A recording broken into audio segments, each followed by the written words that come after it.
Hi, I welcome you to my channel. In this video, we are going to see about AWS KMS major operations and how we can implement them using Java. So before we jump into the implementation, we'll see what are the concepts we are going to cover as part of AWS KMS. For this video, you will come to know about few concepts of KMS, which is a key management service in AWS. So you'll understand what's the symmetric encryption and what's the master key and the data key, and the situations where we will use the master key for encryption and decryption, and what are the situation we will be using the data key. So this is the Git repo created for the project. So and it has a README file with the description of the concepts that we are going to cover. So let me go through them. This video is having three sections. First section is the 101 introduction about the KMS and the operations that we are going to cover. And the second section will be about the creation of the components that we need from the AWS console. And the third section is the Java implementation part. So if you're familiar with KMS and its creation of the key using AWS Console, you can directly jump to the third section, symmetric encryption. So it's nothing but encryption type that's provided by AWS KMS. Symmetric encryption uses same key as part of encryption as well as decryption. AES is one of the standard which supports symmetric encryption, and we'll see about master key. It's also known as customer master key. Master keys, there are different types of master keys available in AWS. One is customer managed master keys, where we can create our own keys, and those keys can be used for encryption. So the key which we will create in AWS console, that will be the master key. And there are keys which are AWS managed. So those AWS managed keys can be used as part of S3 encryption or EBS volume encryption. So here we are going to see about customer managed master key. That master key will be used for encryption and decryption, and it can only be used via KMS API. So it will not leave AWS KMS premises.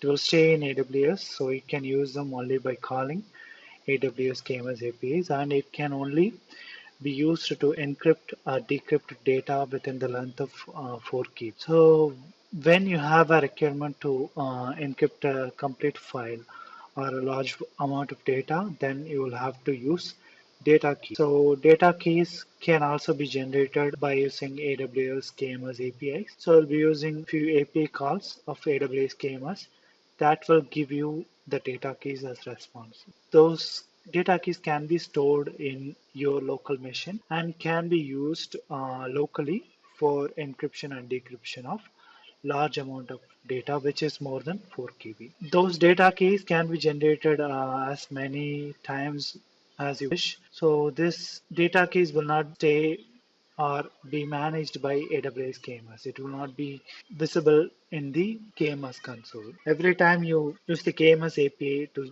generate a data key, each time it will generate a different key and it will give you the data key as a result. So those data keys can either be an encrypted version or a plain text version. So in KMS, there are two types of keys, files you would come across. One is plain text, another one is ciphertext. Ciphertext is nothing but the encrypted format of the plain text. Plain text it can be user data which we need to encrypt, or it can be data key which is a SYN unencrypted format. So plain text can be plain text data key or the plain text payload for encryption. There are a few major operations in KMS we will implement in our application. We are going to see about the implementations of encrypt, decrypt, generate data key, and so this is another variation of generating a data key without the plain text.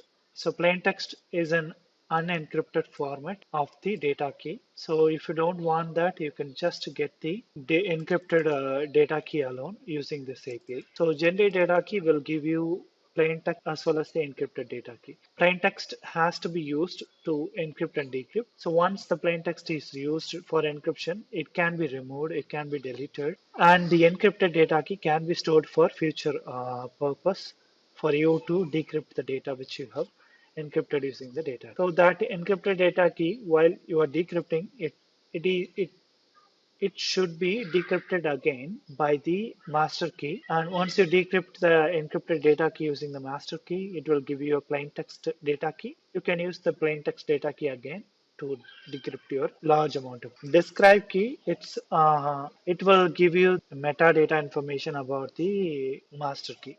Okay, so we will see encrypt function, decrypt function, and data key encryption, data key decryption, and the describe key operations. Okay, encrypt and decrypt will work with the master key, and we will use the data key for encrypt and decrypt for large amount. So that's what has been described here in the below section. So when you call AWS KMS for using the generate data key API, it gives you plain text data key as well as encrypted data key. As I told you before, it will give you both plain text data key and encrypted data key. And you can use the plain. You have to use the plain text data key to encrypt the plain text data, and it gives us the ciphertext encrypted format of the plain text. So plain text data can be used in case of data more than 4 KB.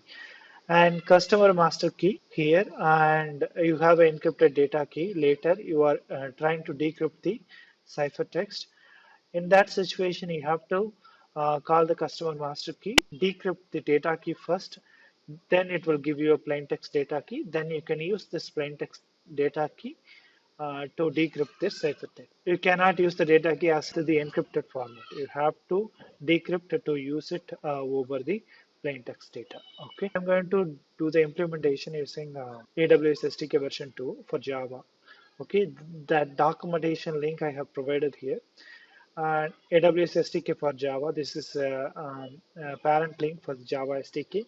And this is version 2. Here you can find the code snippets and references, reference implementation for all the AWS services. So using version 2 SDK. And this one, so this is the common code sample catalog. So which gives you implementation using Java, PHP, Python, uh, .NET Go. So this is as a reference I given these links here. You can go through, and if you are looking for uh, other AWS services and their references, you can find them here.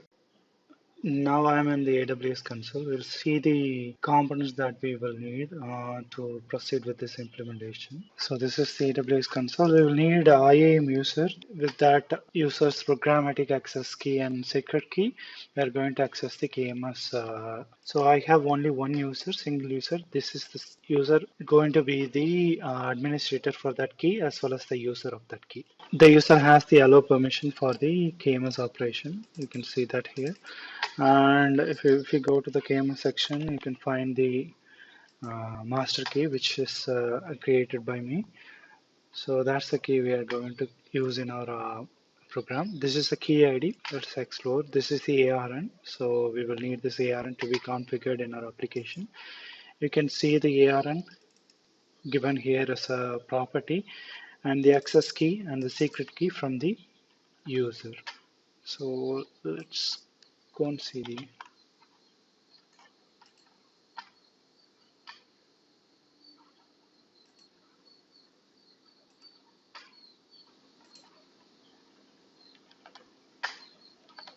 so which is right here, the access key. This is the access key ID we are going to use. And we are back in the KMS console. I have this KMS key created, which is the customer master key. And you can see AWS managed keys is another option. So the customer master key, this is the single key I have in my account. So let's quickly see how to create a key.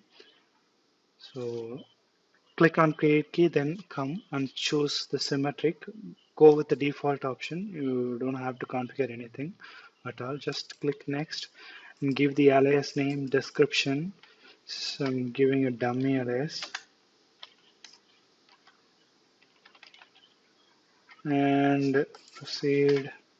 So John is the user going to be the administrator. He has the authority to delete the key, and the user usage permission is also going to be attached with the user John. And next, and this you can review. And once you click finish, the key will appear in the customer managed key section. So this is the way I have created the key. That's it. That's all you need from AWS Console. Let's go into the IntelliJ IDE and see the implementation. The last section of the video, the Java implementation, has been covered as a separate video. You can find the link above and continue watching.